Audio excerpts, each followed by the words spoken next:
जय हिंद। इस वीडियो में हम बोटनी के बारे में पढ़ेंगे।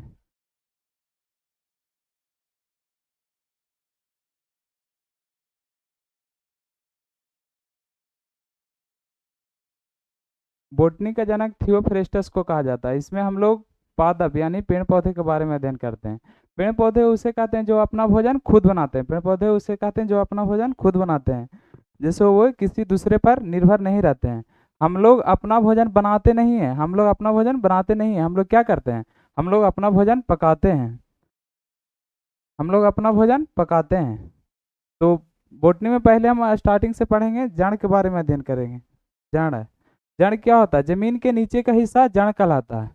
जमीन के नीचे का हिस्सा क्या कहलाता है? जड़ यानी रूट। और जमीन के ऊपर तना, पत्ती, फल फूल वगैरह ये सब। तो हम लोग को पहले स्टार्टिंग से पढ़ना जड़। तो जमीन के नीचे का हिस्सा क्या कहलाता है? जड़। तो जड़ का निर्माण जो होता है मूलांकुर से होता है। जड़ का निर्माण किससे होता है? मूलांकुर से होता है। जड़ का निर्माण किससे होता है? मूलांकुर से होता है। जब हम किसी पौधे के बीज को बोते हैं तो इसमें पूरा इंफॉर्मेशन, जेनेटिक इंफॉर्मेशन रहता है, मतलब सिस्टमैटिक तरीका से कि कब फल देगा, कब फूलेगा, कब अंकुरेगा। जैसे हम किसी बीज को बोते हैं,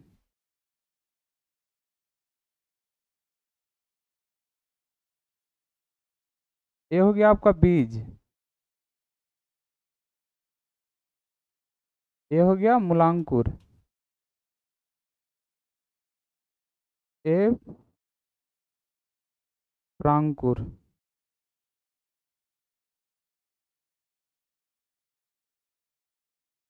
बीज के ऊपर के हिस्सा को पलमूलय या प्रांकुर कहते हैं और बीज के नीचे के हिस्सा को प्रांकुर कहते हैं।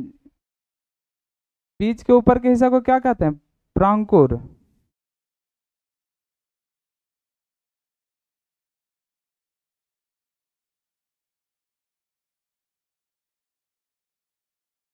बीज के ऊपर के हिस्सा को क्या कहते हैं? पलमूलय या प्रांकुर।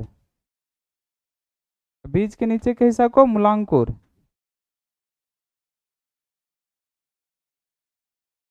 बीज का ऊपर का हिस्सा प्रांकुर या पलमूलय कहलाता है, बीज के नीचे का हिस्सा मूलांकुर कहलाता है। तो जहाँ नीचे की ओर जाता है तो जियोड यानी जियोट्रॉफिक कहलाता है, यानी जियोट्रॉफिक कहलाता है। अगर कोई चीज बायोलॉजी में है तो उसे पॉजिटिव में लिखा जाता है और नहीं है तो उसे निगेटिव में लिखा जाता है। जैसे टाइफाइड वगैरह नहीं है तो उसे निगेटिव में लिखा जाएगा, है तो पॉजिटिव में लिखा जाता है। तो हम लोग स्टार्टिंग से पढ़ेंगे जड़। जड़ जो होते हैं वो जमीन के अंदर पाए जाते हैं। जड़ जो होते हैं वो जमीन के अंदर पाए जाते हैं। जड़ का मेन काम है पौधे को सीधा रखना, ये कभी पानी नहीं सोखता है। फूड स्टोरेज का काम कौन करता है? जड़। इमरजेंसी में जड़ क्या करता है? ये फूड स्टोरेज करता है। तो जड़ कहाँ पाए जाते हैं? जमीन के अंदर पाए जाते हैं। जड़ का मेन काम क्या है? जड़ का मेन काम क्या है? यह पौधों को सीधा रखता है, ये कभी पानी नहीं सोखता है।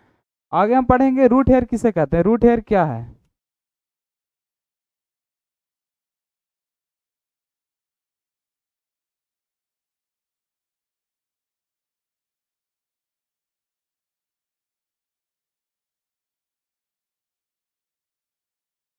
जड़ में जो है छोटे छोटे रेशे पाए जाते हैं। जड़ में छोटे छोटे रेशे पाए जाते हैं, उसे ही रूट रूट हेयर कहते हैं। जो पानी वगैरह है यहीं सोखता है। खाद डालते हैं ना, यहीं रूट हेयर सोखता है। यहीं पानी भी सोखता है, जो खाद डालते हैं यहीं रूट हेयर सोखता है।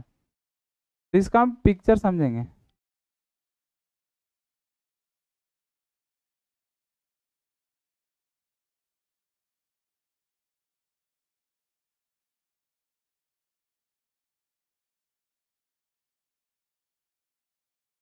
यही हो गया आपका रूट हेयर।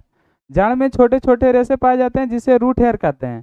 जो पानी यहीं सोखता है, खाद जो डालते हैं ना, खाद वगैरह यहीं सोखता है। जड़ का काम है वो क्या करता है? जड़ का काम है वो पौधे को सीधा रखता है। अब हम समझेंगे टैप रूट या मूसला जड़ किसे कहते हैं।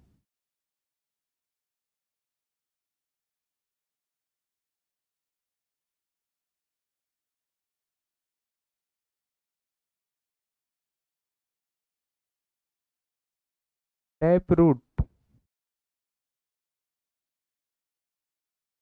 पौधे का वह जड़ जो पौधों को सीधा रखता है उसे टैप रूट कहते हैं। पौधे का वह जड़ जो पौधों को सीधा रखता है उसे क्या कहेंगे? Tap root. कुछ ऐसे भी पौधे होते हैं जो एक ही जड़ के भरोसे नहीं रहते हैं। कुछ ऐसे भी पौधे होते हैं जो एक ही एक ही जड़ के भरोसे नहीं रहते हैं, ये जमीन के बाहर से सपोर्ट में निकाल कर खड़े होते हैं, इसे अपस्थानिक जड़ कहते हैं, इसे अपस्थानिक जड़ कहते हैं। तो जड़ दो टाइप के होते हैं, पीपल और बरगद में कौन सा जड़ पाया जाता है? अपस्थानिक जड़। अपस्थानिक जड़ किसे कहते हैं?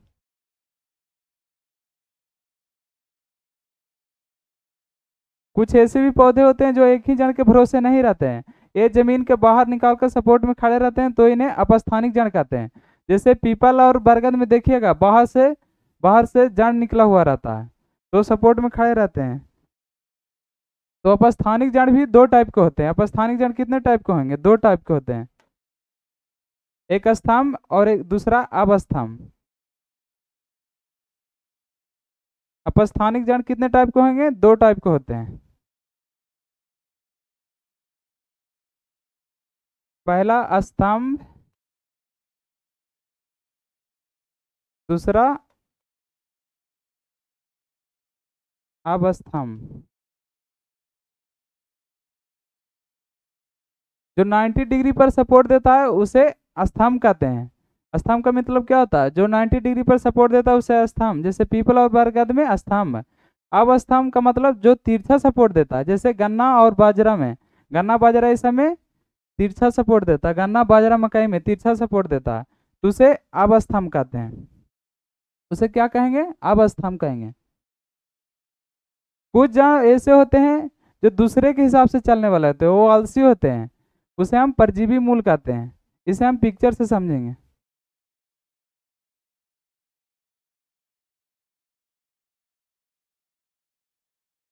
जैसे अमरबेल का पौधा के पिक्चर,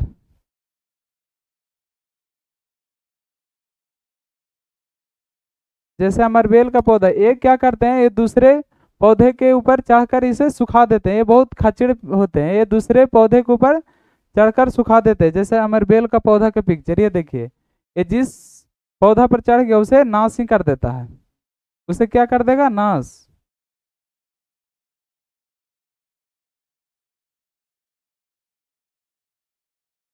अगला हम समझेंगे अधिपाद मूल क्या कहते हैं। ये दूसरे पौधे के ऊपर चढ़कर नुकसान नहीं पहुंचाते हैं, ये दूसरे पौधे के ऊपर चढ़कर नुकसान नहीं पहुंचाते। जैसे पीपल के पेड़ पर एक छोटा सा पेड़ निकल गया, तो उसे नुकसान नहीं करेगा, उसे नुकसान क्या करेगा? तो उसे अधिपाद मूल कहते हैं। उसे क्या कहेंगे? अधि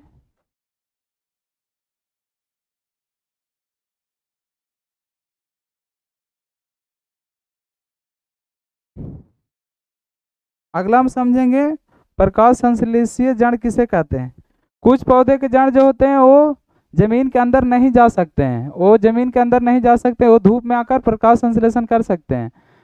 जैसे में सिंघाड़ा का पौधा, तो सिंघाड़ा का पौधा ये हरे रंग के होते हैं और ये धूप में आकर प्रकाश संश्लेषण कर सकते हैं, तो इसे कौन सा जड़ कहते हैं? इसे प्रकाश संश्लेषीय जड़ कहेंगे। इसे कौन सा जड़ कहेंगे? प्रकाश संश्लेषीय जड़।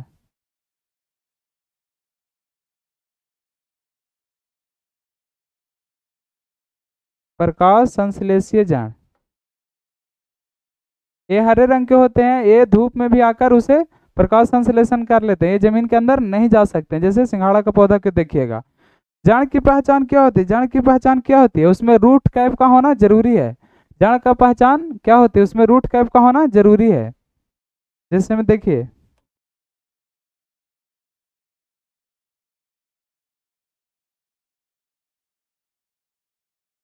इस टाइप का रहेगा, रूट कैप का होना जरूरी है। और तना में क्या पाया जाता है? तना में गांठ। गाजर मूली शलजम ये सब क्या है? ये सब जड़ है। गाजर मूली शलजम ये सब जड़ है।